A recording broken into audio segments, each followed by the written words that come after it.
Okay, yeah, I think we can start. Again, good afternoon, everyone. Welcome to our first event of the year. Today, we are very lucky to have a very esteemed guest joining us today. We just want to thank Julian for giving us his time to be here today. The structure of the event today is going to be, we're going to have a presentation by Julian on the Jakes Gerwel Fellowship as a case study of effective altruism. And then we'll have some time at the end for a question and answer or discussion. So if you have any questions or think of any questions during the presentation, you can send them to me. You can send them to me directly if you want it to be anonymous, or you can just send it to the chat. But preferably just, you can just raise your hand after the event and you can ask it in person. So just to give a brief introduction, first, effective altruism, for those who don't know. Effective altruism is concerned with more than just being altruistic, right? We're trying to figure out how we can maximize our altruism, be that in our careers, our donations, or in our research. So in the past, we've had a lot of philosophical discussion in the last couple of years of what it means to be an effective altruist and how to make sure we're doing good and how to make sure we can maximize that good.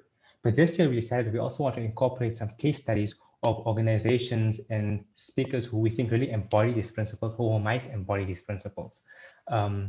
And we have a lot of case studies lined up this year, but Bukhle will take over at the end of the event and he'll just advertise some of our upcoming events. Today, however, we have the Jakes Gerwel Fellowship. The mission on their website is to create expert teachers, educational leaders, and social entrepreneurs who will lead system change to achieve quality education for all learners. And they do this by identifying high potential students who, through financial support throughout university and further, and high quality teacher education and professional induction, they try to nurture these individuals who will make this change. Our speaker today is the CEO of the Jakes Gerwel Fellowship, Julian Hewitt. He has a master's in strategy from Gibbs University. He has founded several social enterprises. He previously headed the famous Ellen Gray Oberst Foundation's fellowship program. He's on the board of trustees for the Royal Bafokeng Nation's flagship school, Labone College, and he's traveled to almost 50 countries and being recognized as a recipient of the Clinton Democracy Fellowship, a Chinese government fellowship, and the Global Award for Individual Leadership through ASEC. So with that introduction, Julian, the floor is yours. Great. Thanks very much, everyone. And thanks for that introduction. So greetings from Johannesburg. I am joining you from our office in Rosebank, and it's a real privilege to be here. There's a few familiar names on the screen today, so if I've had some contact with you beforehand, it's a pleasure to see you in the space. So I guess this is obviously my first opportunity to be engaged with your group. I was very intrigued by the name, and I think there's definitely a lot more of the values that this group stand for that can be diffused in our country and in our society at large. So what you stand for and how you go about doing it, I think is very noble. And so really today, I want to try and make it quite interactive. I want to share a little bit about, I guess, the journey of Jakes Gerwel Fellowship, but it's a case study. So I would like you to think through some of the problems that we had to consider. If you can, it's always nice to see videos on screen. I know there might be bandwidth issues or maybe being load shed somewhere in the country. If not, please make sure you just interact on a chat as well. So without any further ado, I'm going to just kick over into my presentation. But if there's anything that you want to chat about or share as we're going through it, please just unmute yourself and let's have a conversation. I'm going to try and spend the first 30 minutes going through some slides with you to give you a little bit of context, see how you would handle these situations, and then we can open up for a more wider Q&A after that. All right. Okay, so you should see the slide in front of you on the Jakes Gerwel Fellowship. This is the journey that I would like to be able to take you on today. All right, so this is kind of what I've had in store for you. So first of all, I want to just unpack a little bit more. And here I'm going to ask for you to come and participate and share some of your thoughts around some definitions I think are important to get to grips with. And I'm going to put a case study before you, some of the contexts and questions that came our way, some of the problems that we were faced with, and this is in particular relation now to Jakes Gerwel Fellowship. I'm going to then actually show you a little bit about what the solution looks like, and then we are going to go into a Q&A after that, just so we can increase the engagement. All right, so I'm going to start with a quote from Jamie Kassab, and he is the head of Google Education. And so this is a quote that I think resonates very strongly with me, and I would hope resonates very strongly with a group like yours, Effective Altruism. And, you know, I guess it's profound enough for me to say, my wife and I have two daughters, they're 10 and 12, and this is a key part of our parenting philosophy. And, you know, we come from a schooling system, me and you, where it was very much a production of getting put on a conveyor belt of education with specific inputs, with a specific set of normality, and with a predetermined set of outcomes. And so it's a very linear concept. But what I really liked about what Jamie Kassab says is really we need to actually start flipping the questions around. And the sort of typical question we ask ourselves is, what do you want to do when you grow up? Now, I'm guilty of asking that same question, and I'm sure many of you are as well. And often, the most effective way to be contributing to anything of significance is to be able to look at the questions that people aren't asking or should be asking. And Jamie's tip for us today would be really that, what problems do people want to solve? And then these are two really key things. What do you need to learn in order to solve these problems? So what do they need to learn? So let's make that more personal, right? So first of all, I want you to think through this as a way of questioning your friends, your colleagues, your students. When you see them next, try it out on them. Say, what problem are you really passionate about solving? And so as much as a group like Effective Altruism is positive in the problems and the way and the methodology and the philosophy behind how it wants to solve issues, there's another element to that, which is what you need to learn. And who's going to help you learn that? Who are the people? What are the courses you can do? What are the networks? What are the work experiences? What are the societies that are going to help you? On its own, it's fine to know what problems you think need to be solved. But if you're not actually being very action orientated, that is the next part of the equation. So I'm going to then kick over to the first part of the agenda, which is around definitions. So I'm going to actually want your participation here. And if you don't, I'm going to go and hunt you down. And I want to explore three concepts with you. So we've already had the speaker for today who introduced the session, speak around effective altruism. I would love to kind of hear some of your definitions of effective altruism. What does that mean for you? So let's kind of start there. Personalize this a little bit. What does it mean when we say effective altruism? Now, obviously, you've got the organization to reference, but just personalize that. You're welcome to just go on mute, off mute, and then just tell me what you would understand by effective altruism. Hi, Julian. So I think for me, looking at it as an individual, I would think that to be an effective altruist would mean that had I not existed or had I not done some kind of intervention or some kind of action that I intend to be good and altruistic, that would have a meaningful difference on whether it's my community or my world or my society, whatever, but it should have me doing some kind of intervention should have a tangible impact on those around me in that space. Okay, thanks, Bootle. So what I'm hearing you saying is there's a sense of thinking through what kind of intervention that you want to have and do, and also what the impact is going to be. And obviously you're referencing it with regards to the values of effective altruism. Barry, I'm going to bring you in here, if that's okay. Do you want to see if you can take a stab at this?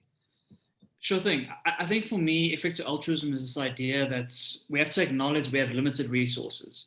We have a finite amount of money, amount of time, amount of expertise, etc., etc.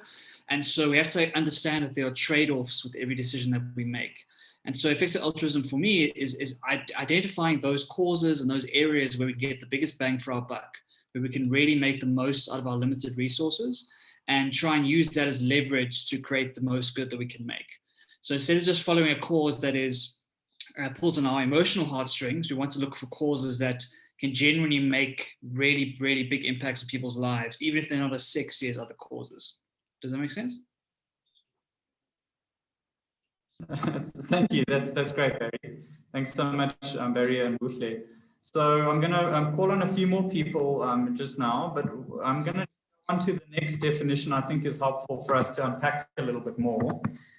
And so we've looked at effective altruism. And this next definition is one that is very, I guess, close to me, and that is a social entrepreneurship. Social entrepreneurship. So let's just stop there for a little bit. And is this something that you would be very familiar with as a concept? Is this something you've heard of before? Is this something you feel like you want to be able to take a shot at describing what you think is meant by social entrepreneurship? So let's see if we can get new people. If not, Ahmed, I'm going to put you on the spot, but if anyone else feels like they want to put their hands up and unmute, that'd be great. Social entrepreneurship. What does that resonate with you?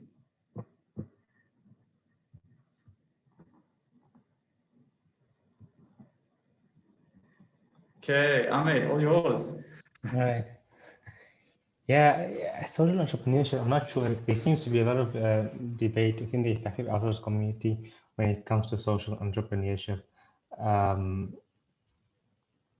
Simply because they've seen so many cases where social entrepreneurship fails.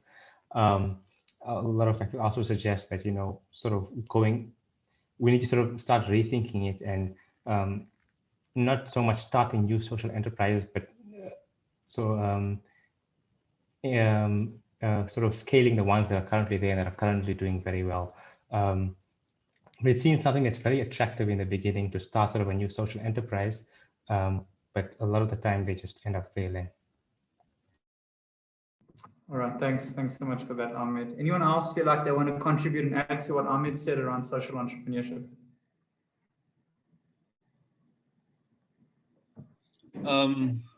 Yeah, so I didn't really know exactly what it means, but just breaking it down into like components, like when I think of entrepreneur, I kind of think someone who, is willing to take risks to achieve the result that they want.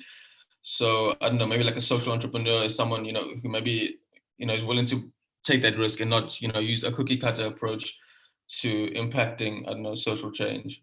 But yeah, like I said, I'm not too sure what the exact definition is. Okay, great. Thanks, Devendra. Good. So let's chat a little bit about social entrepreneurship. I think it's a very important concept to refer to and understand, especially within a group like this. So first of all, if you want to be quite open about it, there's almost three types of entities that you're typically going to find. You're going to find commercial entities or corporates, and that could also, reference your entrepreneurs.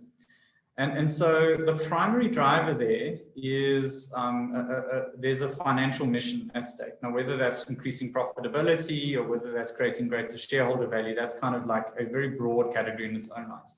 And on the other side, a category we're quite familiar with is the nonprofit sector. And this is a sector that pursues social good, and they have a social mandate. And the concept of social entrepreneurship, as Devendra referenced, is really kind of combining both the social element and the entrepreneurial element.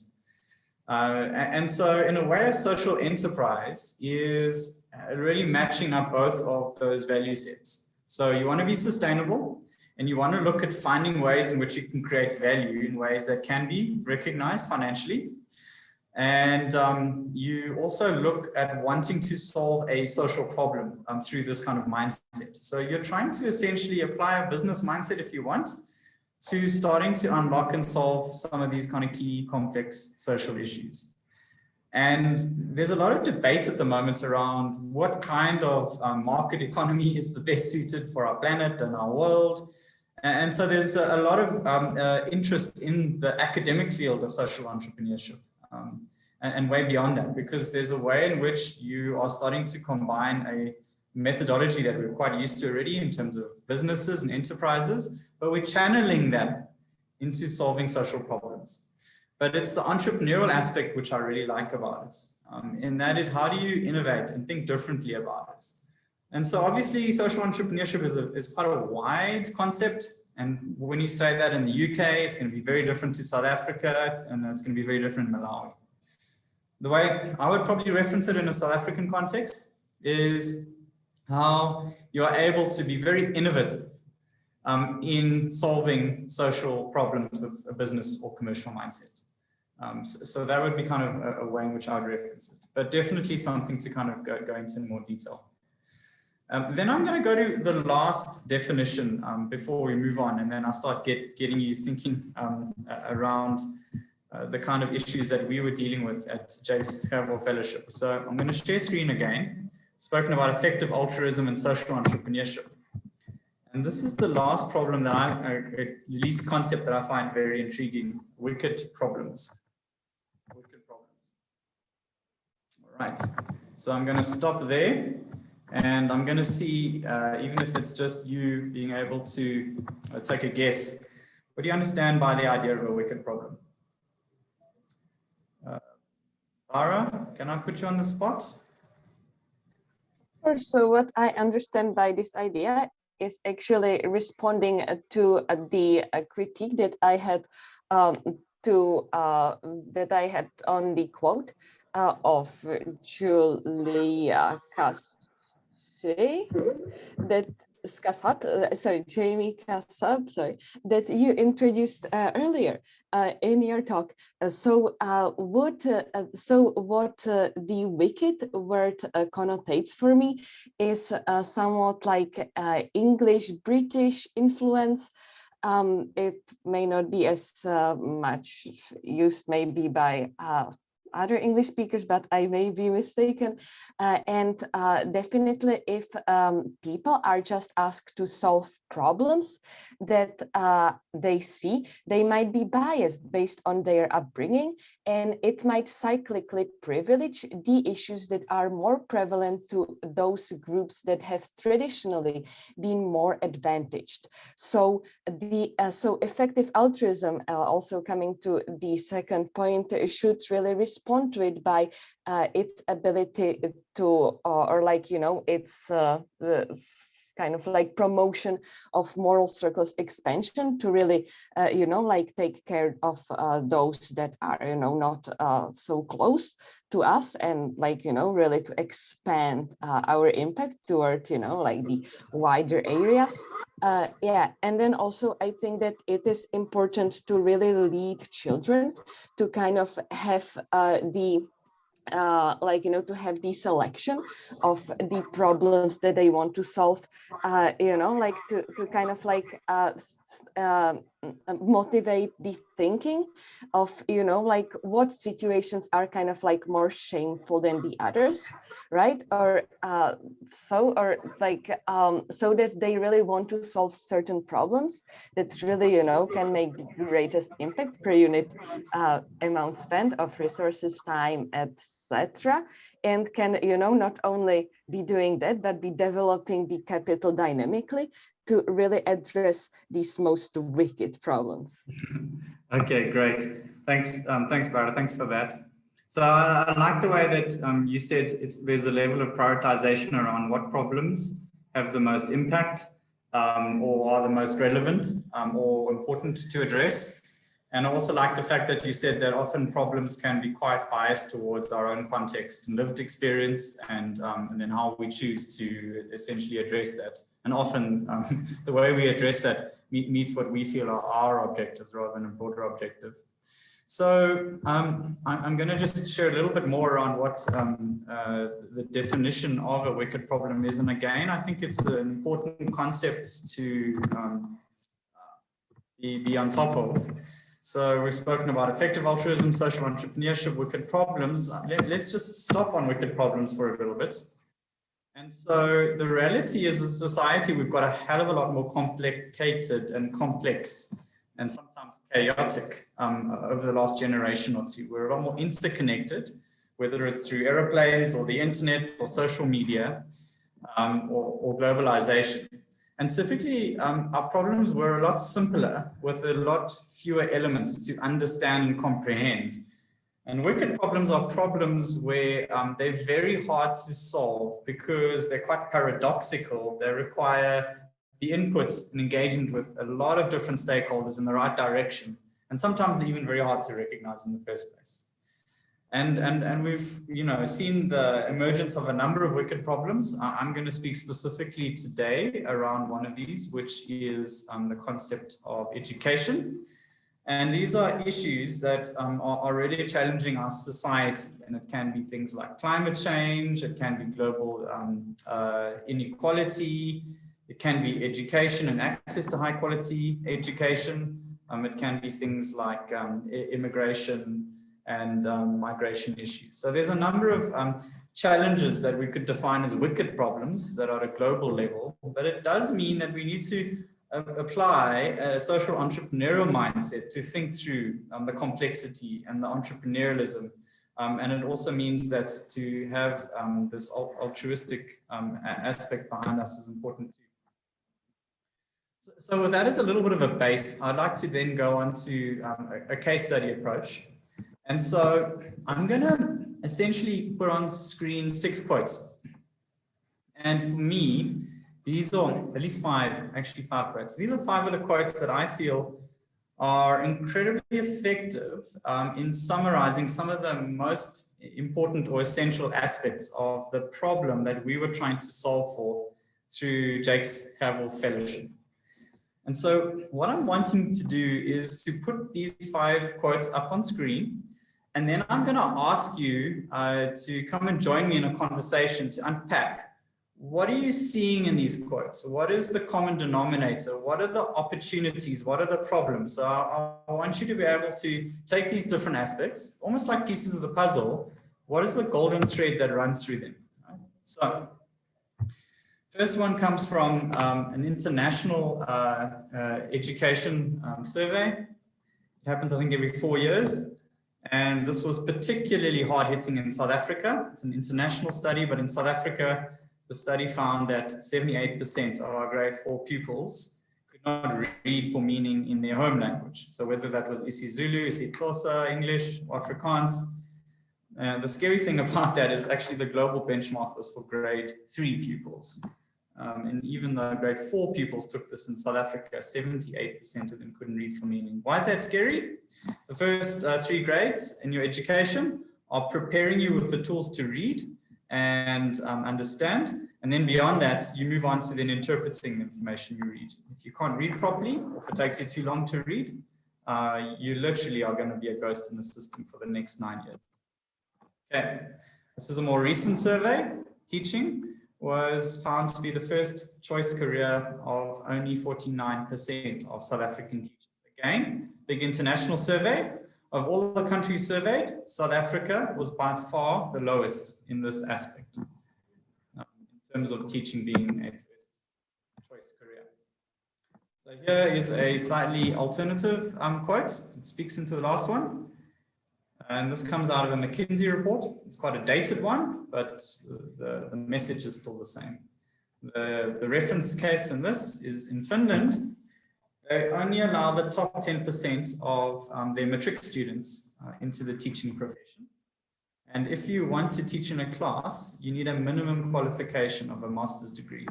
And on most benchmarks, Finland is in the top 3 countries and has been for a very long time around their education outcomes.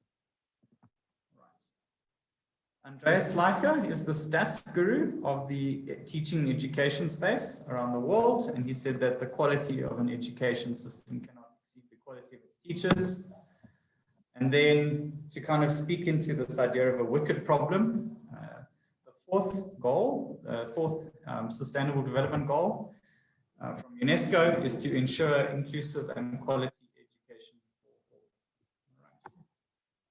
for all. Right. So I am going to want to see if we can have a conversation. You've got 5 quotes up on the screen. How would you be able to reference what's going on here, what the connections could be? What are the issues? What are the challenges? Who's keen to have a first go at it? Otherwise, Justin, I'm going to pick on you since your older sister just joined our fellowship this year.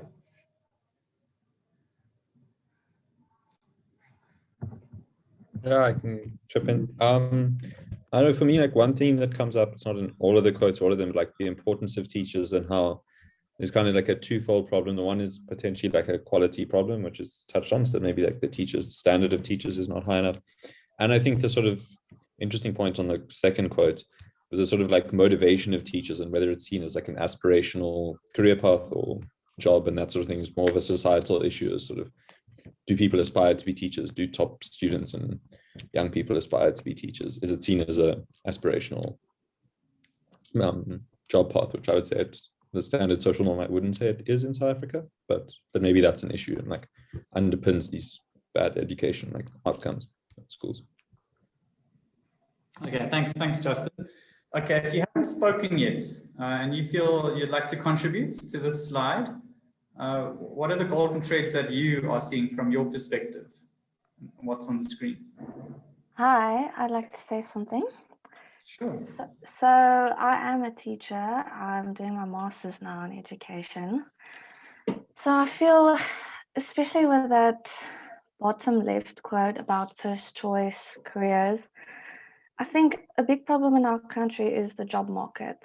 So I personally didn't go study education for your degree.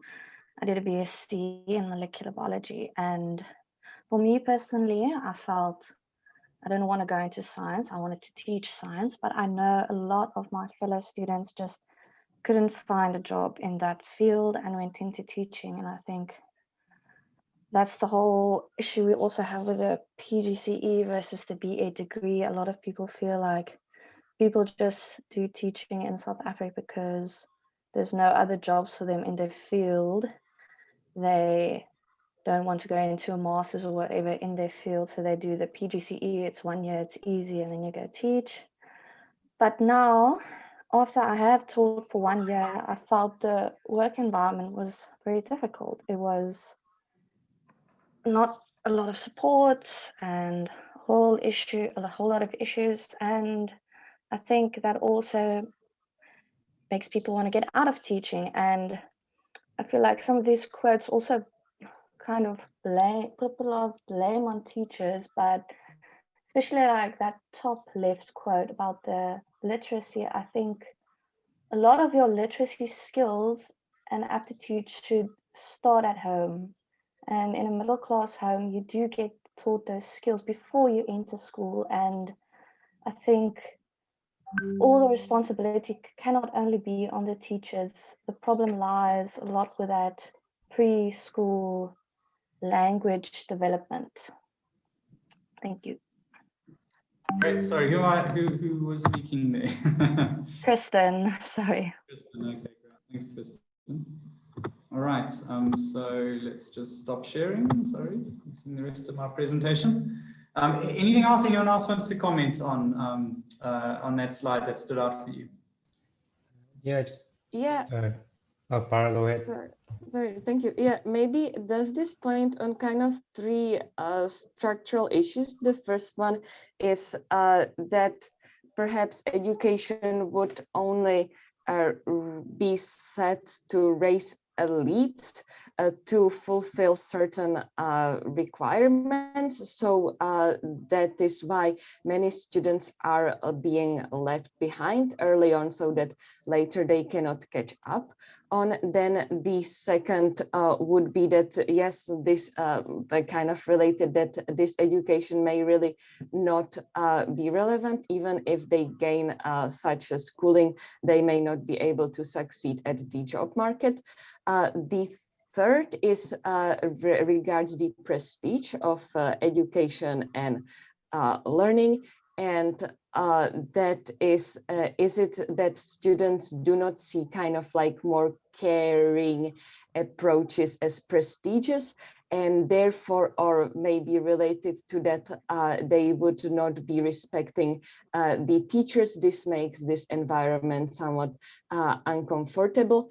And this may also be why the teachers may not choose it in the first place, because they would not wish to, I guess, like engage in this profession if they could have other options. Thanks, Bara. I think you're doing a good job of describing the wicked problem of education and the structural issues. Ahmed?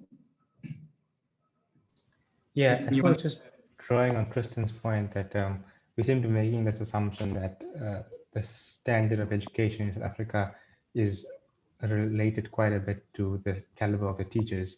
I don't know if we can really make that given all the other external factors and problems we have. Yeah, sure. So I guess what's important to pick out here is that yes, there are a lot of issues, right? And the issues are also going to depend on how you view it. But I wanted to just give you a little bit of a sense in that this is the kind of Jakes Gerwel Fellowship case study, right? You're trying to see that there's a structural issue in education. It's well researched in the country. That our education system is highly unequal and still is, and is highly dysfunctional and still is, and we're just not preparing our students to really be able to succeed, to have a wide range of opportunities in the world out there. So it's a little bit of a view of where we're at. I'm going to show you about a 4-minute video clip now of almost looking at this from a more hopeful perspective. Now we've looked at some of the issues and the challenges. I want you to almost now start taking some of those issues and seeing a little bit of what it looks like on the other side if we're positioning teaching as such a fundamental issue to get right, not in a South African society only, but also in a global one, and how that can look. So let me show that clip to you now. Right, so a second, I'm going to share screen again with you.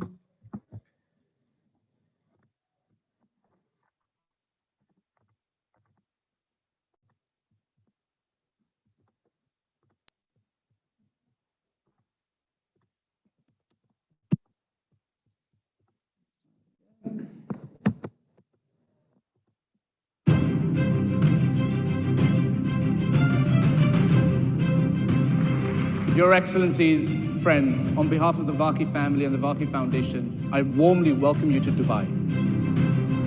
It's always something to come out of like-minded people coming together, believing in the same thing, and in this case, education. If it wasn't for my PE teacher who actually supported me, I wouldn't be here today. So it's important that, we share that and we give back to the, foundation and the community particularly. Forget bankers, educators, teachers. You will save the world. The world is in chaos, and I think children should be taught international values where there is respect, there is sharing, caring, and to be a global citizen. Safety of refugees, safety of citizens.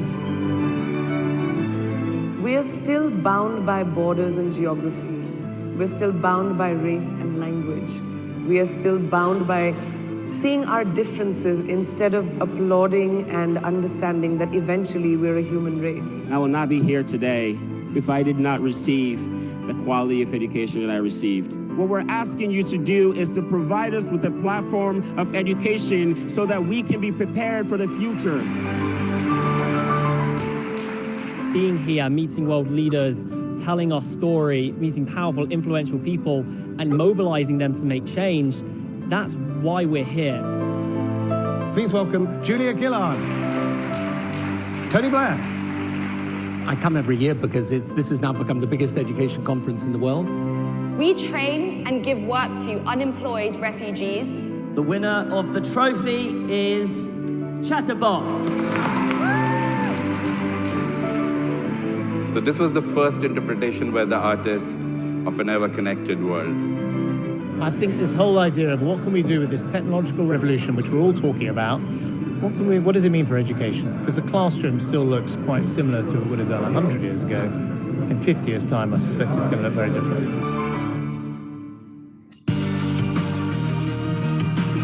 Ladies and gentlemen, good evening and welcome to the 2018 Global Teacher Prize Award ceremony. We are lucky and absolutely honored to have 10 remarkable teachers here with us today. I have to apologize. I was tasked with having the trophy ready. Yes, His Highness is looking at me. I need the trophy. Don't worry, I'm on my way, okay? Ladies and gentlemen, the fastest man in the world, Lewis Hamilton! This year, the announcement is part of a world record. The largest hashtag formation in the world.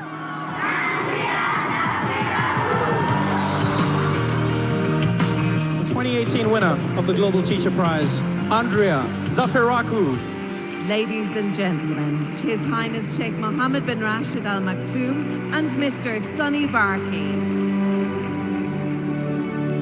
We actually have a very special message for you.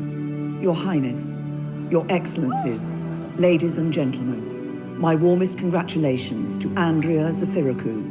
To be chosen from more than 30,000 nominees in 173 countries is an incredible achievement.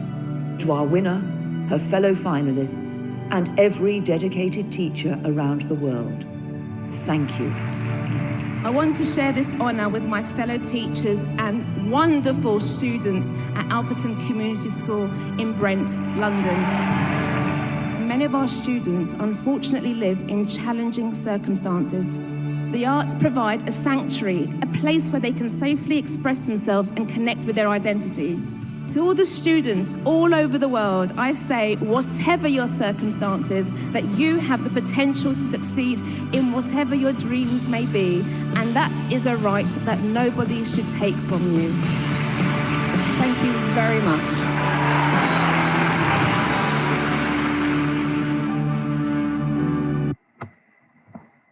All right. So yeah, I really like that video. Yes, it's 2018, but I like the fact that it positions teaching in a different light. And so this goes back to my question I asked initially, is to say, well, again, what are the different ways of thinking about problems in a slightly different mindset? Most people say, why become a teacher? And my question is, why not? And it picks on two key themes for me. The one that has been referenced quite a bit in this conversation so far is around social justice. And education and providing high quality access to education for all learners is almost the ground zero you're going to get around social justice issues, if you're wanting to address it in a very systemic way. And the next is just to realize that the nature of teaching, the nature of classrooms, the nature of learning has changed dramatically, even in the fact that I'm giving this talk today, or presentation or case study out of Johannesburg, and most of you are probably in Cape Town. So that's just a little bit of a view. A nice little side fact, one of the teachers on stage was from South Africa, from a school in Johannesburg. She was the first top 10 finalist for the Global Teacher Awards. Another little side fact was Andrea won $1 million. That's the annual prize money for being recognized as the Global Teacher of the Year. And last year, we had this incredible teacher, Mashudu Machaba from Limpopo province, that represented South Africa in the top 10. So nice little video.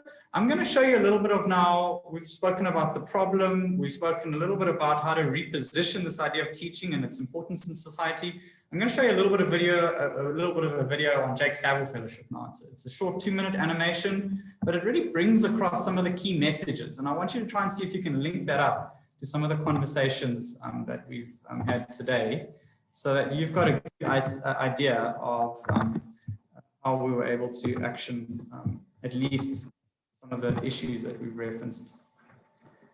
Right, so let's have a look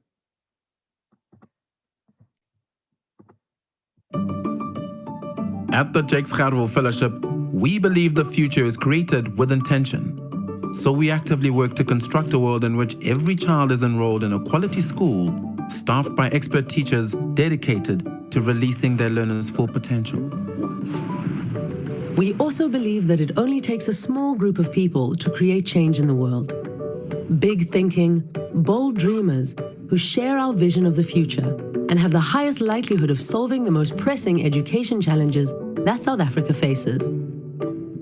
This is why we invest in individuals who have the potential to improve the quality of education and thereby drive a much-needed shift towards a more equitable, socially just, and prosperous country.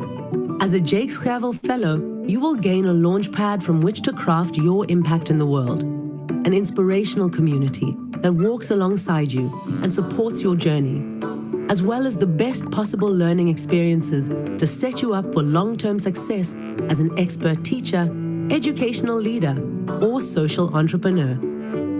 Our involvement continues into an alumni community of practice that fosters collaboration and aims to leverage fellow influence and leadership towards broader systemic change. Becoming a Jakes Gerwel Fellow is an opportunity to reach your high-impact goals, meet like-minded thinkers, and create positive change in the world. Find out more and apply at www.jgfellowship.org.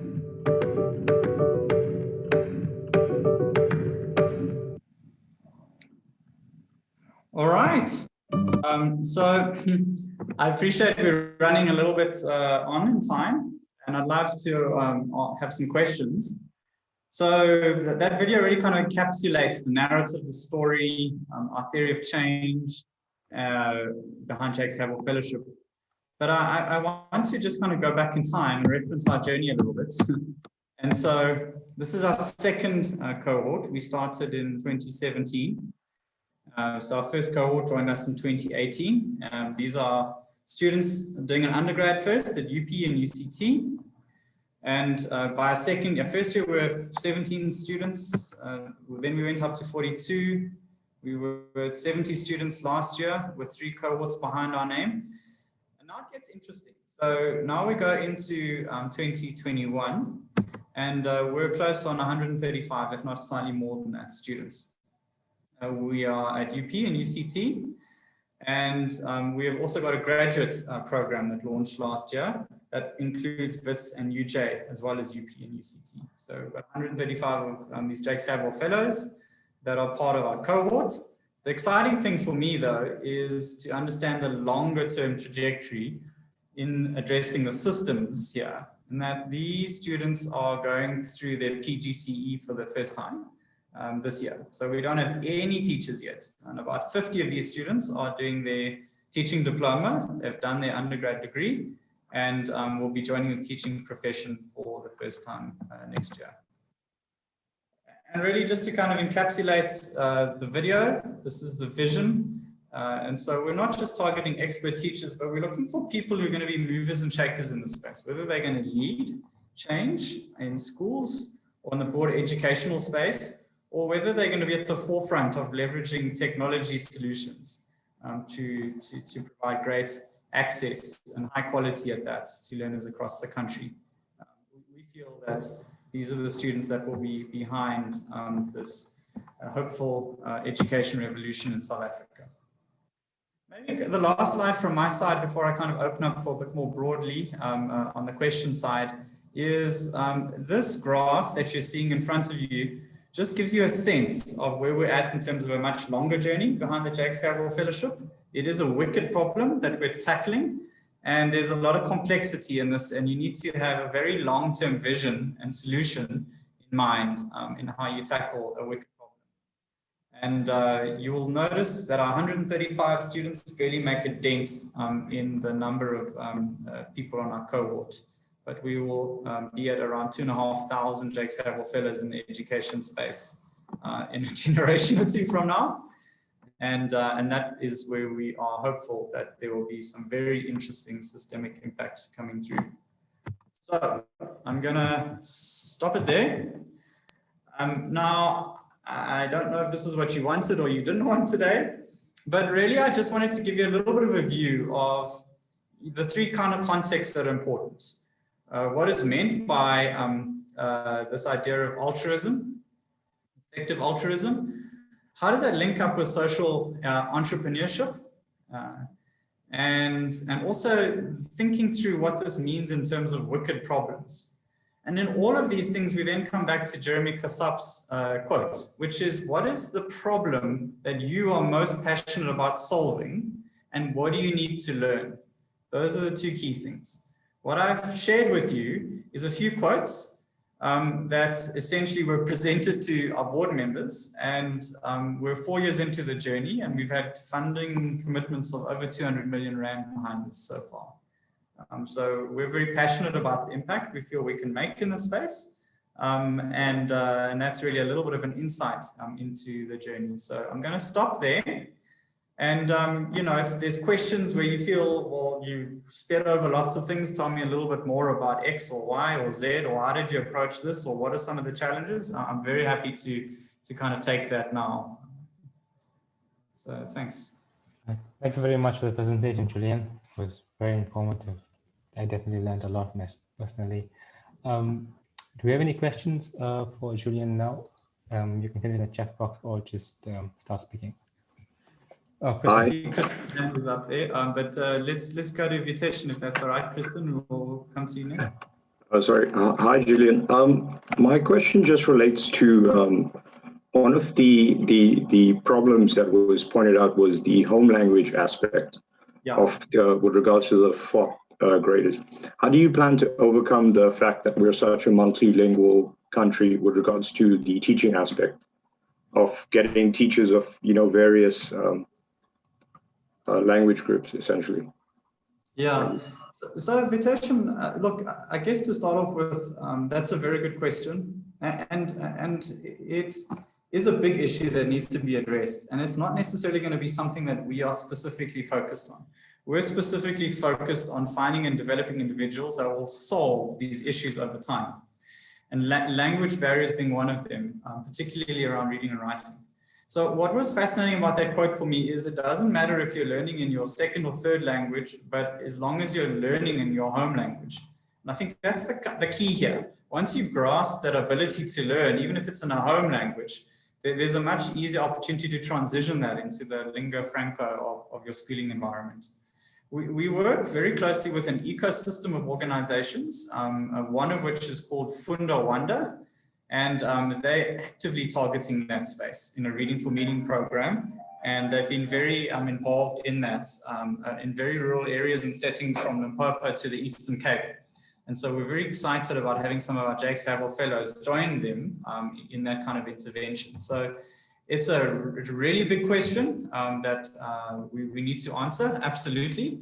And the reality is where we're focused on right now is high school students. We haven't even got into the primary schooling space, and that's also a space that we have to get into. But we first need to at least kind of create enough of a platform and a level of impact in terms of where we're at now before kind of moving more into that space. So good point. But yeah, I don't have a good answer for that yet. So Kristen, and then I see Riela Bocha has got her hand up. Yeah, I just wanted to ask, so seeing as you don't have any teachers employed yet, what are the strategies for you to keep your fellows, to keep the teacher retention high? And what would your strategy be if I was now a fellow and I've been struggling for a year or two to get a post? Because I think the whole vision of your project is to develop educational leaders, but if you can't get into the system, it's very difficult to develop those skills, etc. Yeah, thanks. Thanks, Kristen. So we have about 450,000 teachers in South Africa, but there's a surprisingly large number of teachers that are unemployed as well. So there is quite a fascinating issue there. And we haven't got there yet. So it's going to be interesting to see just how big a deal it is on what we're trying to do and the impact we're trying to have. And of course, if our students can't get jobs, then you know that's a massive wall that we're running into. So first of all, most of our students are doing a PGCE. But throughout the undergraduate degree, they already are spending time in schools and they're already being mentored by expert teachers. And they're developing a significant portfolio so that by the time they actually hit PGCE, they've already spent 3 years in different schools. They've already been mentored by some top expert teachers in the teaching subjects that they're quite keen to make their own. So there's a high level of exposure that they would have had. There's also a lot of professional electives that they would have had the chance to choose to go on, depending on which one of those trajectories, whether it's a leadership, an entrepreneurial, or a teaching one, they're most passionate about going into. So they're building up a very strong profile or CV or track record.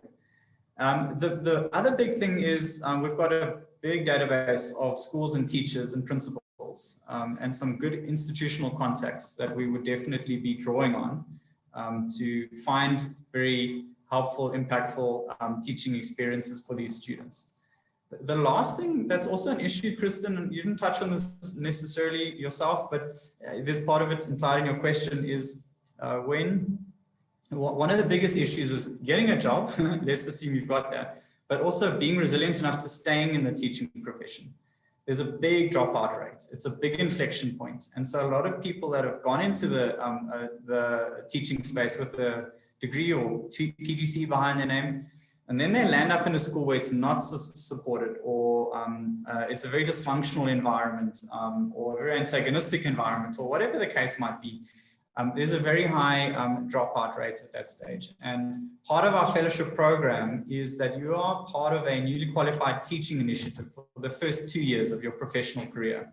So there's a lot of coaching support, a lot of teaching support, a lot of mentoring to make sure that you are able to really develop the professional skill set in a much more kind of nuanced way that will help you handle environments that are more challenging over time, so that you can really be on the front foot going forwards. Yeah, thanks. Good question, Kristen. I'm going to go to Riela Bocha and then Bara and then Buse. First of all, I'd like to say thank you very much for the opportunity, and thank you so much for the wonderful presentation. So I think for me, just giving a little background into the sort of question that I'll be providing is that I'm sort of very fortunate to be South African, but I also have some of my roots in Lesotho as well. So I was quite in between Lesotho and the Free State whilst I was still growing up. And I think one of the biggest obstacles that I saw, especially when it came to education, was the curriculum, which was something that you actually alluded to, is in terms of what are we taught, right? So are we taught how to think, or are we just taught how to regurgitate information that is taught to us? And I think that was one of the biggest challenges that I observed currently when I came to university, was that the education or the schooling system that we come from, which is where the basic education, sort of like the massive syllabus is, we are sort of not taught how to think. We're just sort of taught how to sort of just read information and just relay information and just give information. So a question would give. So maybe like in terms of the construction of a question paper, only 10 marks will be a high order question, whereas the other questions will just be, if we're given this information, provided, say for example, list the 5 elements that, so for example, do this, list the 3 examples that do this, whatever and whatever and whatever. And there isn't any that component in a question paper where it allows a student to think, whereas in university it's it's like a complete 180-degree turn where now you have to start thinking and start applying yourself to problems. So also I think it was also quite a similar problem in Lesotho, where you would find that Lesotho has quite a massive challenge, right? So number one is the curriculum itself. It's quite similar to the one that we're facing in South Africa, where we're not sort of taught not how to think, but also the access to education. But just basing this on a South African level, I just wanted to ask, what do you think are probably the massive changes that would need to be done in order to encourage students to start thinking? And I think, there was also a video that I actually watched. Sorry, if I just want to add information, that there was a grading system that they used it was in Canada or the US, whereas a student wouldn't necessarily pass or fail, but then a student will still pass, but then they will write not yet. And in saying not yet, it would mean yes, you've passed, but you're not ready yet for the next year's courses. And then you would obviously now have to stay there and really, really start to apply yourself and really prove that you had to really pass to that next level. So you would pass, but then there would be that extra requirement that would be installed to say, are you ready yet to pass, or are you not yet ready to proceed to the next grade? So I just really wanted just to ask your opinion on what do you think can be done, not necessarily in the short term, but what can be done to aid us to probably overhauling the system and allowing students to start thinking for themselves and really starting to apply themselves. Thanks, Riela. So great questions there. I'm just going to drop a few links in the channel.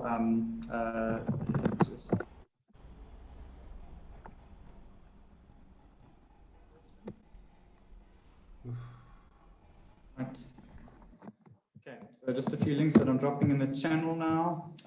So look, first of all, like the issue you raised, right? Whether it's Lesotho, whether it's South Africa, whether it's the US, like, you know, honestly, like the scary thing is you go into a classroom, and I've been into many, but think back in terms of your schooling career.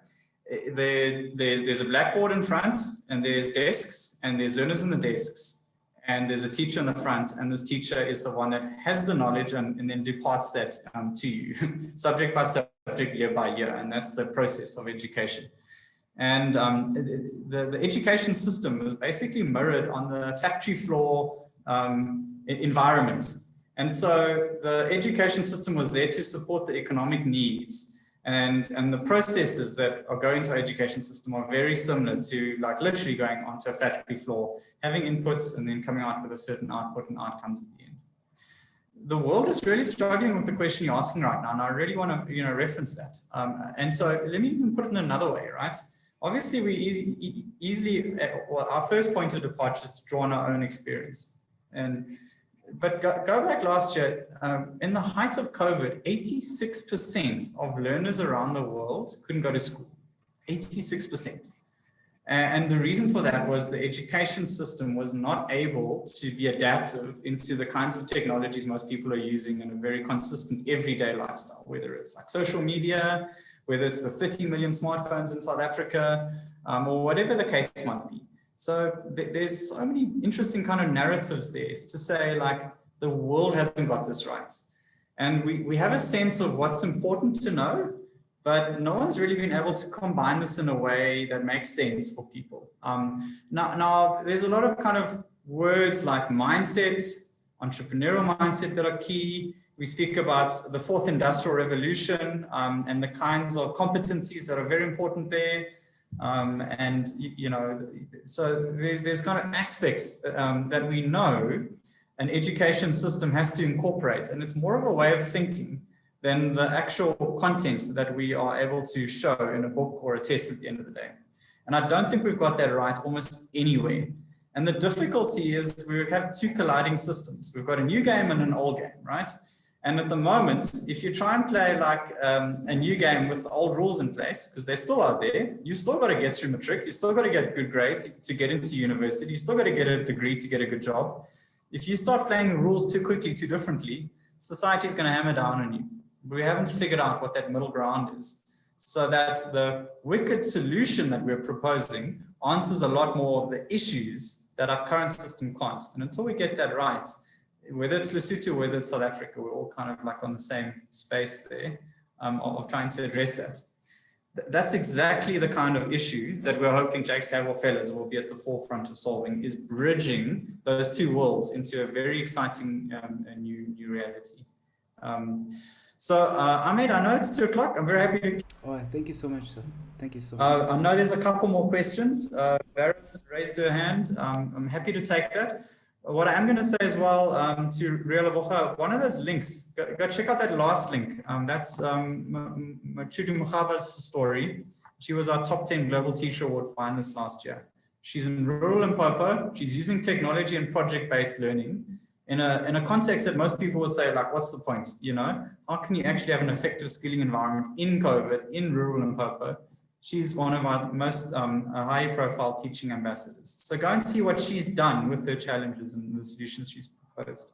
Ahmed, are you okay if I... Thank you. Thank you so much. Yeah, sure. We as long as you are. Okay. I just wanted to say, did you press the send sort of button on the chat. Maybe I didn't. Sorry. Let's have a look here. There we go. How's that? Thank you so much. Cool. Thank you. Thank you again. So also maybe just on that, just before I go to Barra's question, is if you are interested in the Jakes Gerwel Fellowship, we have an undergrad and a graduate. You can find out if you are available, at least eligible, through one of the links. If you've got someone great in mind, you can also nominate somebody too. So just two interesting links as a follow-up to this. Barra, all yours. Okay, thank you. So I was about to ask two questions about the counterfactual, or what would have happened without either your program to the teachers and then also to their students. So an effective, okay, so basically, yeah, so an effective altruist might argue that the impact of any program is the difference between the counterfactual and the actual impact. So first, in terms of okay, how are you estimating the counterfactual impact in like schooling your teachers? Are you, for example, using the regression discontinuity design method, where basically you have like an eligibility cutoff score, and then those who like, you know, barely didn't get in, and then like those who just were accepted to the program? Like there should be a discontinuity between the two kind of like lines of like, you know, maybe increasing impact, so that, you know, one can measure that is attributable to the program. Then yeah, I was wondering what basically addition are you providing to the students and how you are measuring it. Is it really, you know, that they are able to internalize that upskilling others is really like, you know, the best that they can do to really achieve their objectives?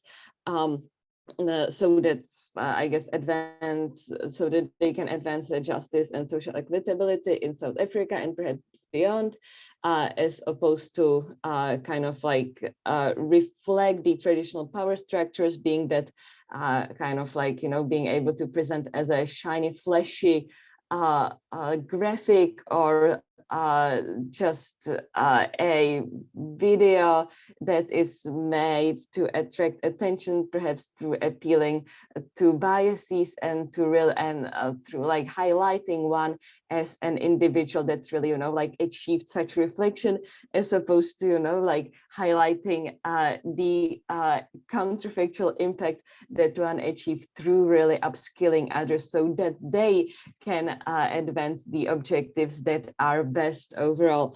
Yeah, so what kind of like you know, like metrics do you use? What are your survey questions?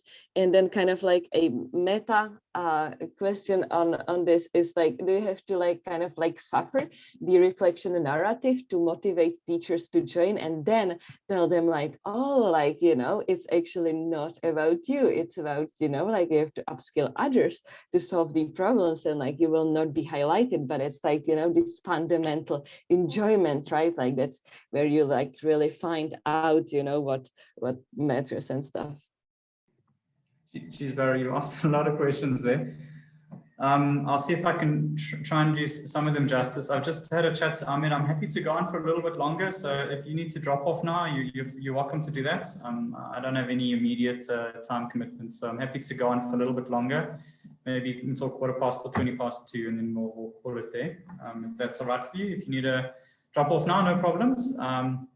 Just make sure you nominate some amazing people to join the program, if that's the one thing that you get out of it today. So Barra, I think first of all, we've got a theory of change. So if you have a look at our website, you'll get a sense of at least what that looks like in terms of our monitoring and evaluation framework. I think we were quite unique in a way that we literally brought top M&E, or that's a monitoring and evaluation company, on board to join us from the very first day. I mean, within the first few months of us starting out in 2007, we'd already started discussions to bring a monitoring and evaluation partner on board. So I think it's very important to be able to have a powerful story to tell. And the kind of quote that always comes back to me is by a guy called Sir Francis Bacon. And he says, hope makes a great breakfast, but a lousy lunch. Hope makes a great breakfast, but a lousy lunch. And one of the problems in the nonprofit and social enterprise space is often people like to talk about things that they've done that are far removed from the impact that they actually are having. And so there's kind of a level of caution in which we wanted to have people evaluate our impacts and walk alongside us to make sure that where we're wanting to go is actually being realized, and there's honest feedback along the way around where we're making a difference and where we're not. So that's a big part of I guess, just being in an environment like this is making sure that there is this commitment to something longer term, and there's a theory of change where you've actually got a compass and a roadmap to direct where you're putting your resources, where you're putting your energy, where's your attention going. The other aspect to note is that because we're so young in this game at the moment, like really all we're trying to do is graduate our students through university and keep them in the teaching profession. And then there's a lot longer trajectory and thing that comes into play at that stage to say, well, what was the difference that Jakes Gerwel Fellowship had on these individuals? And if an individual didn't have the Jakes Gerwel Fellowship effect, then so what? And so it's very hard to, obviously, as you said, draw the causality, because maybe we have a great person on our program, but then they're part of this amazing effective altruism group at UCT, and they get all of their value and impact from that, not from what we do and what we think we do. So we need to sense check ourselves, but it is very hard to do that, right? But you'll get a trend of the impact that you're having over time, and you'll see the indicators. You'll see how many years it takes for people to get into leadership roles in a schooling environment, how they're recognized by their peers, how they collaborate, and all these things. Now, what underpins all of this is obviously our vision of where we're going. Our selection methodology is very, very in-depth, and we look at whole person assessment. So part of it is looking at essential motivation to start off with. And if we're looking for people to have an impact in teaching, we want to see, is there fit to start off with? And we see things like community service being a really good indicator, because it's selfless. You're giving of yourself to a broader cause, and teaching by nature is quite selfless.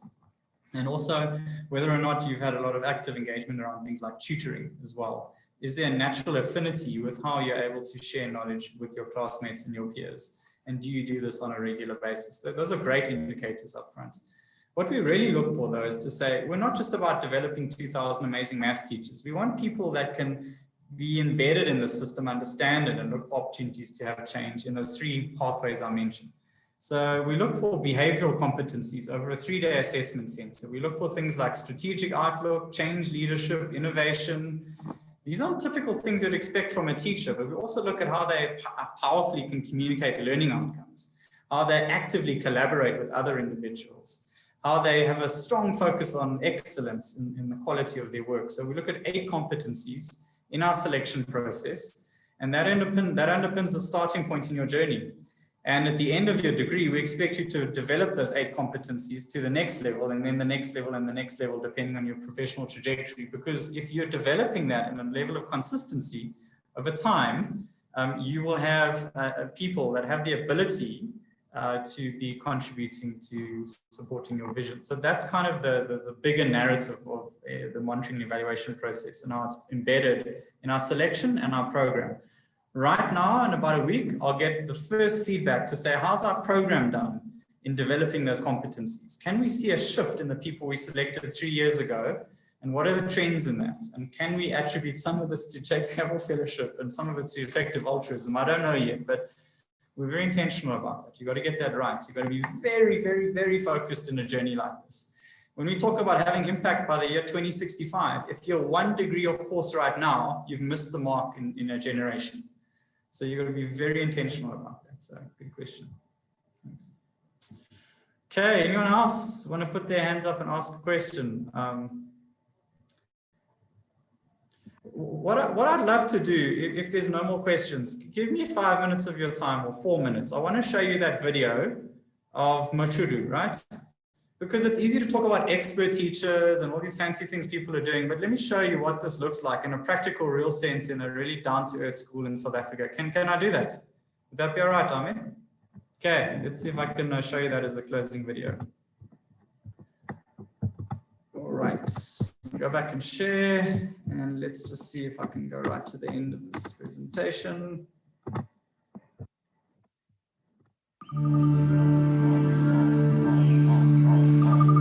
It's very crucial for me to be a teacher. I have lives of people bestowed in my hands. I need to unleash their potential. I carry that every day in my heart. My name is Mukudu Machara from South Africa, Limpopo.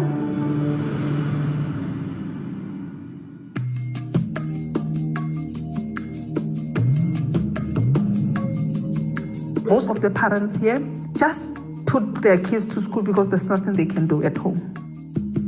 When they feel they no longer want to come to school, they drop out. Hence, we have a high rate of drug abuse in South Africa, alcohol abuse, teenage mothers. Most of the learners here, almost 70%, are not academically gifted. We need to find a way to make them complement each other. And hence, I have introduced project-based teaching.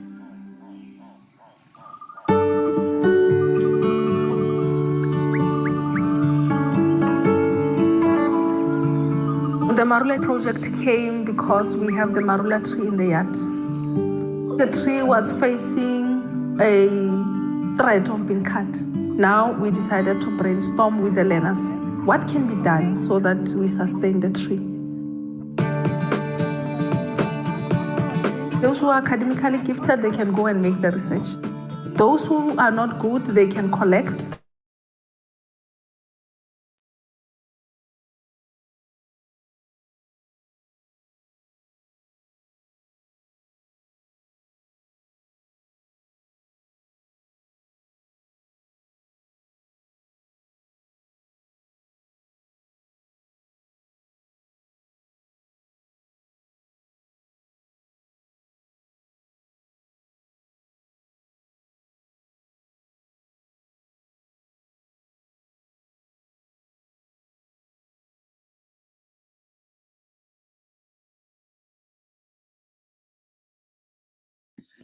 Sorry, Julian, I think it froze. I'm not sure if anyone else is experiencing that.